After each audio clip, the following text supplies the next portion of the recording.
السلام عليكم ورحمة الله وبركاته. نحمده ونصلي على رسوله الكريم، أما بعد. أحسن الكلام كلام الله، وأحسن الهدي هدي محمد صلى الله عليه وسلم. حضرت محترم، جنازے کی نماز کے احکام مسائل آپ کے سامنے اختصار کے ساتھ بیان کیے جا رہے ہیں۔ پچھلی نشست میں جنازے کی نماز کی تکبیرات کی تعداد کے متعلق چند باتیں اور احادیث کی دلیل کے ساتھ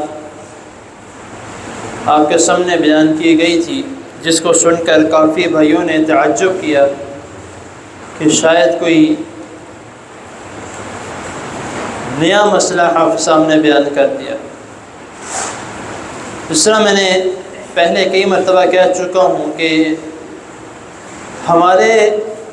معاشرے میں کچھ ایسے مسائل ہیں کہ جس کے متعلق کوئی بیان کرتا ہے تو وہ ہمارے لیے ایک نیا مسئلہ ہوتا ہے، اور ہم کہتے ہیں کہ شاید بیان کرنے والے نے کوئی نئی حدیث پڑھی ہے یا کوئی نئی کتاب پڑھی ہے جس میں کسی نے کوئی نئی بات لکھ دی ہے تو انہوں نے بیان کر دی۔ ایسا قطعاً نہیں ہوتا، بس مسئلہ یہ ہوتا ہے کہ ہم نے پہلے سنا نہیں ہوتا یا ہمیں کسی نے بتایا نہیں ہوتا، تو نہ ہم خود پوچھتے ہیں۔ تو اسی لیے ہمیں ہر مسئلے کے متعلق علم ہونا چاہیے کہ کون سا مسئلہ کس طرح سے ہے۔ تو ہمارے ایک نماز جنازہ کے مسائل کو لے کر کافی اختلاف کیا جاتا ہے کہ نماز جنازہ بلند آواز سے پڑھی جائے یا آہستہ آواز سے پڑھی جائے۔ پھر اس کے بعد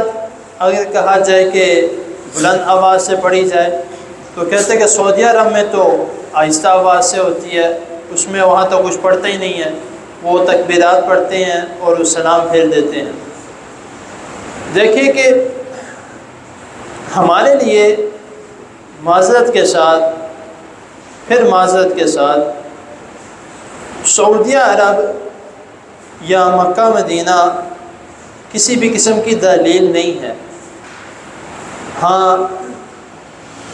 اللہ رب العزت نے اس کی ایک الگ شان بیان کی ہے، نبی کریم صلی اللہ علیہ وسلم نے الگ مقام بیان کیا ہے، لیکن ہر مسئلے کی دلیل نہیں ہے۔ ہمارے لیے تمام مسئلے کی دلیل قرآن و حدیث ہے۔ اگر اس کے مطابق ہمیں کوئی عمل ملتا ہے تو اس کے اوپر لازم ہے کہ ہم نے عمل کرنا ہے، ہمارا اوپر فرض ہے کہ اس کے مطابق ہم عمل کریں۔ لیکن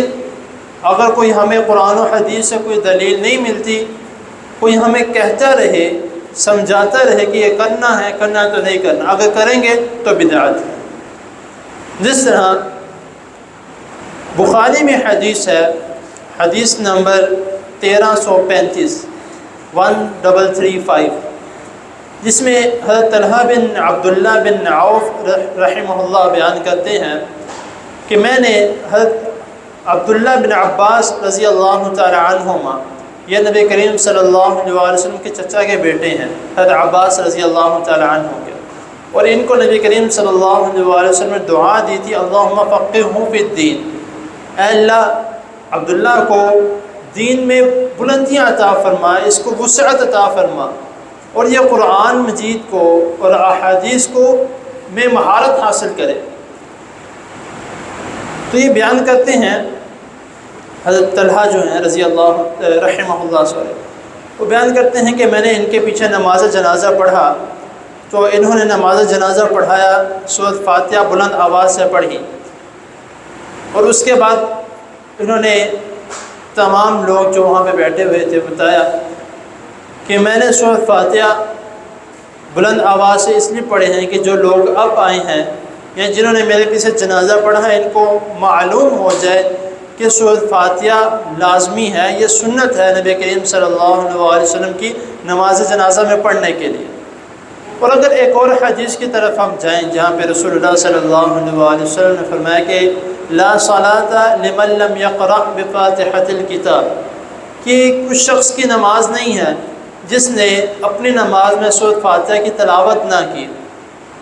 اب کئی جو ہیں وہ یہ ذکر کرتے ہیں کہ اس شخص کی رکعت نہیں ہے جس رکعت میں سورۃ فاتحہ نہ پڑھی گئی ہو، تو اس سے نماز سے متعلق یہ ہے کہ ایک نماز کا جو ایک جز ہے وہ مکمل نہیں ہے تو اس کی نماز بھی نہیں ہے۔ تو اسی لیے سورۃ فاتحہ نماز کوئی بھی ہو، فرضی نماز ہے، سنت ہے، نفل ہے، عید کی نماز ہے، نماز جمعہ ہے، جنازے کی نماز ہے، اگر سورۃ فاتحہ نہیں پڑھی جائے گی تو وہ نماز نہیں ہے۔ اکثر اس طرح ہوتا ہے کہ ہم آ کر فٹافٹ جو ہے وہ رکوع میں شامل ہو جاتے ہیں امام صاحب کے پیچھے اور کہتے ہیں کہ ہماری رکعت مکمل ہو گئی ہے۔ جب تک سورۃ فاتحہ مکمل تلاوت نہیں کی جائے گی وہ رکعت نہیں ہے، وہ نماز نہیں ہے۔ یہ بخاری مسلم کی حدیث ہے، میں اپنی طرف سے نہیں کہہ رہا۔ تو کم از کم یہ جو معاملہ ہے اور یہ جو حدیث ہے اس کے مطابق ہمیں چلنا چاہیے۔ یہ سورۃ فاتحہ جو ہے اور اس کے ساتھ کوئی اور سورت ملا کے پڑھنا، وہ بھی حدیث میں آتا ہے کہ نماز جنازہ میں کہ ایک اور کوئی سورت چھوٹی سی ملا کے پڑھ لی جائے تو بہتر ہے۔ تو اس کا یہ طریقہ کار جو میں نے بتایا ہے، پچھلی نشست میں نے بتایا تھا تکبیرات کی تعداد، تو یہ پہلی تکبیر کے بعد جو ہے جب ہم نماز جنازہ شروع کرتے ہیں، پہلی تکبیر کے بعد سورۃ فاتحہ اور کوئی چھوٹی سورت، آگے جس طرح ترتیب کے ساتھ انشاءاللہ تعالی درود شریف کا جو ہے وہ انشاءاللہ اگلی نشست میں بیان کیا جائے گا۔ اللہ تعالیٰ کی حضور دعا ہے اللہ تعالیٰ ہمیں جو سنا جو سنا ہے اس کو سمجھنے کے، اس پر عمل کرنے کی توفیق عطا فرمائے۔ جزاکم اللہ۔